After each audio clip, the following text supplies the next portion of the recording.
പട്ടിന് ഇവരെ നേരത്തെ അറിയാലോ അല്ലേ? ഈ നാട്ടിൽ വന്ന് എൻ്റെ കയ്യിൽ നിന്ന് പൈസ വാങ്ങിക്കാത്ത ആരുമില്ല. എടോ, ഡെപ്പോസിറ്റ് പിടിക്കാൻ പറഞ്ഞ പലിശയ്ക്ക് പൈസ വാങ്ങിയാണ് ഡെപ്പോസിറ്റ് ഇടുന്നത്. ഹെഡ് ഓഫീസിൽ വിളിച്ച് പറഞ്ഞോണ്ടല്ലോ, 2 ജോലി ഇറക്കും. പോട്ടടോ പാവങ്ങള്. ലുക്ക്, സാറിന് ഇമ്മീഡിയറ്റ് ലോൺ വേണം. ലോൺ എമൗണ്ടും അപ്രൂവൽ ഡേറ്റും സോണൽ ഓഫീസിൽ നിന്ന് ഷുമാർ വിളിച്ച് പറയും. പെട്ടെന്ന് വേണം, ലേറ്റ് ആക്കരുത്. ശരി രാഘവ,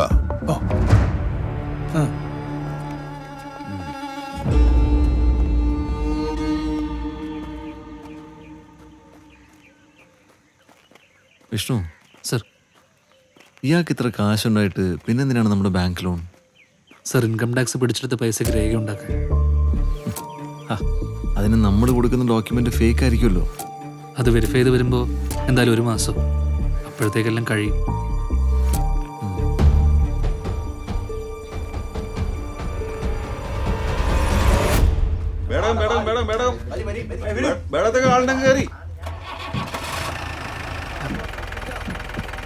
ചേട്ടാ, ബേടകം ബേടകം ബേടകം ബേടകം ബേടകം ബേടകം.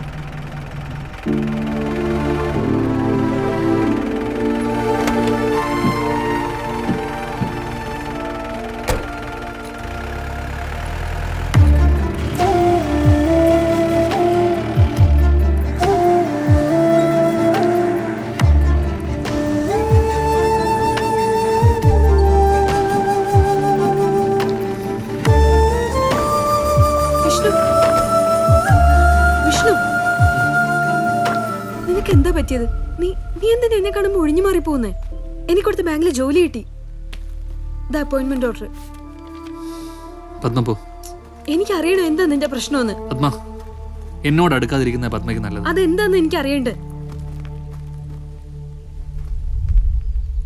പത്മ വിചാരിക്കുന്ന പോലെ ഒരാളല്ല ഞാൻ.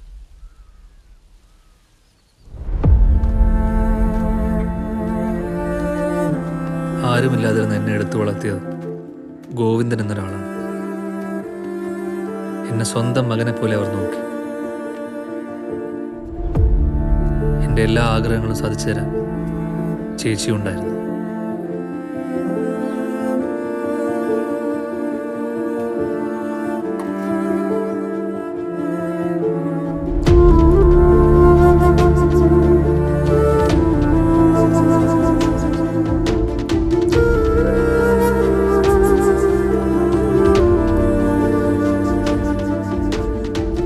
അച്ഛൻ്റെ ഭരണശേഷം ചേച്ചിയുടെ ഭർത്താവ് എന്നെ അവിടെ നിന്ന് ഇറക്കി വിട്ടു.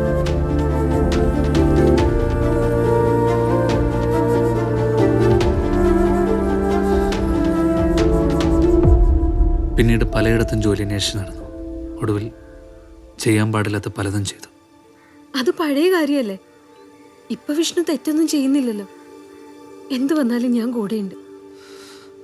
അല്ല പത്മ, ഞാൻ ഇപ്പോഴും ചെയ്യുന്ന തെറ്റ് തന്നെയാണ്. അത് തന്നോട് എനിക്കിപ്പോൾ പറയാൻ പറ്റില്ല. എനിക്ക് തന്നെ ചതിക്കാനാണ്.